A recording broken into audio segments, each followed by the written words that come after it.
Hi everyone, welcome back to another episode from Wake&Tech. Today in this video, I'm going to show you how to stay offline in WhatsApp application.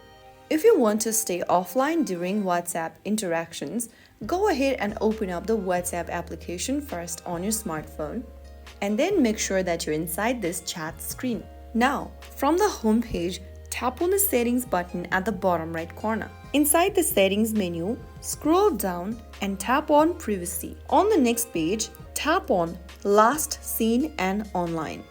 Select nobody.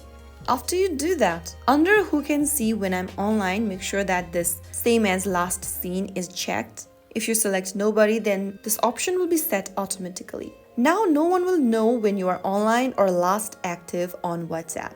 And that's how you go invisible on WhatsApp. No need to uninstall or ghost anyone anymore. If you found the video helpful, don't forget to like, share, and subscribe. I'll see you in the next episode. Thank you for watching.